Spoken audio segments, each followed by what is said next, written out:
Mark Serbu, gun designer, gun nut, coming to you live from Park City, Utah.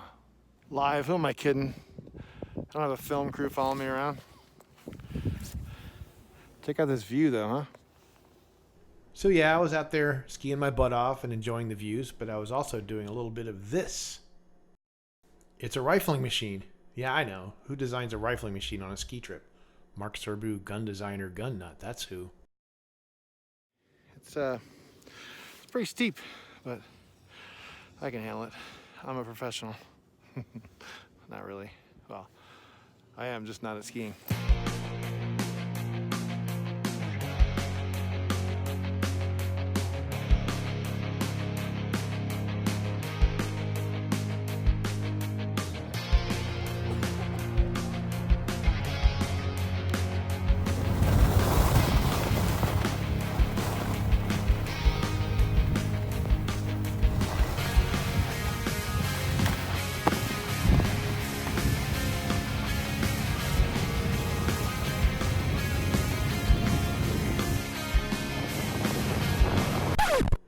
Sorry, yeah, it was starting to look like this was a ski movie, right?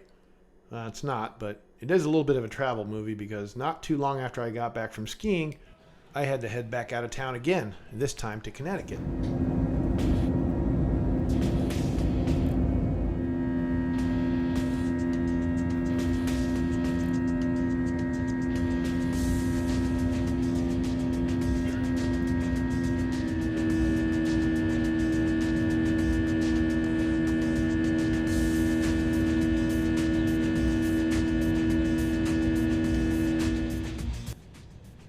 And then here I am somewhere in the middle of nowhere, some airport, I don't know where, sitting on the tarmac, watching the planes come in, daydreaming.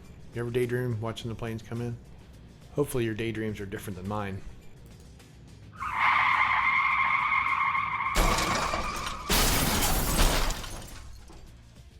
So what was I doing in Connecticut anyway?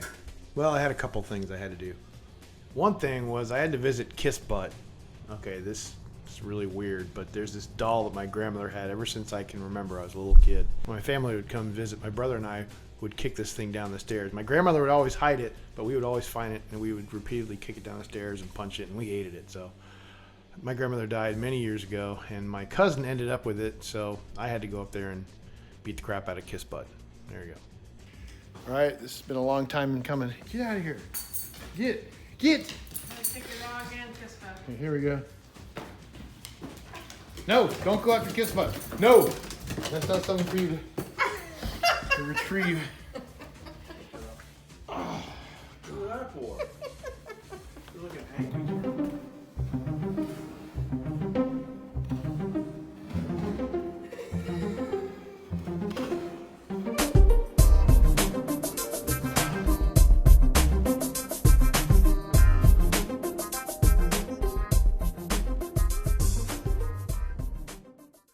So what was the other reason I came to Connecticut?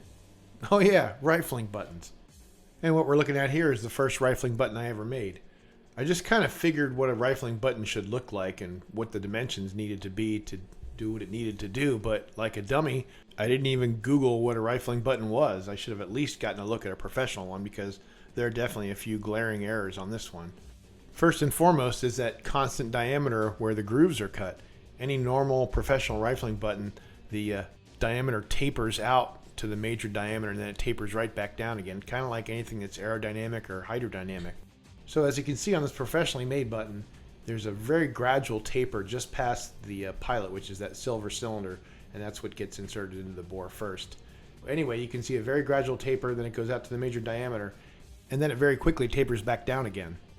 And this is for very good reason. I mean, we're trying to shove this extremely hard tungsten carbide cylinder through a hole that's actually undersized, and it's, of course, the hole is in hardened steel, so it's very strong.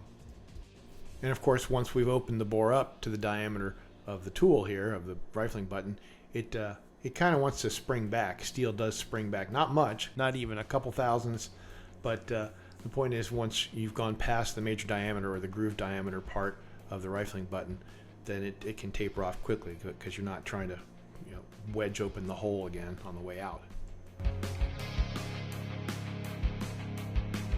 So back to Connecticut, I got to tour the Drill Masters El Dorado tool facility. It was pretty awesome. They have some amazing equipment there. And they were nice enough to give me a 9mm rifling button made to my spec.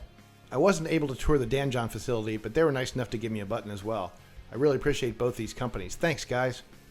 And in my next installment of rifling videos, you'll get to see both of those rifling buttons in action using this puppy right here. Yes, the rifling machine I designed on a ski trip. We've got to come up with some special name. Maybe the Park City Pusher? No, that'd be really stupid. But it definitely can push. This sucker can put almost 40,000 pounds of force on the rifling button. And this little flying saucer looking thing is what holds the rod that goes up in the button, and it's got a giant thrust bearing underneath it. And this pipe bomb looking thing is where the barrel will actually go. Obviously this is a really short one. It's just made for, I think, up to about a 6-inch barrel. And here I'm about to push the button on this hydraulic power unit that I got off eBay for $216 delivered. That's just insanely cheap. There's actually a snap ring that needs to get installed that keeps that flying saucer in place, but did anyone guess why this thing's jumping like that? Let me know in the comments. Thanks very much for watching, folks. I really appreciate you taking time out of your day to watch my videos. You know, they're a little haphazard, and that's the way it goes. You know, I've got all this content. I don't have a lot of time to edit.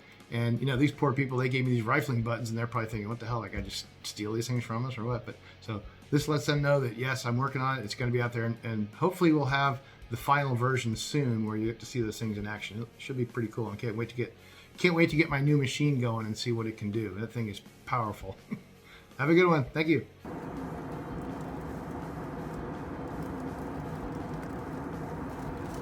You know, I just had to add on the end here. I just watched that little clip I recorded, and I'm a spaz, and it's funny because in one of the comments on one of my videos, the guy said, "Oh, yeah, there's this guy who's on abusing some kind of substance," but there's no substance. This is me. I'm freaking hyper. I've always been a hyper guy. I was a Ritalin kid.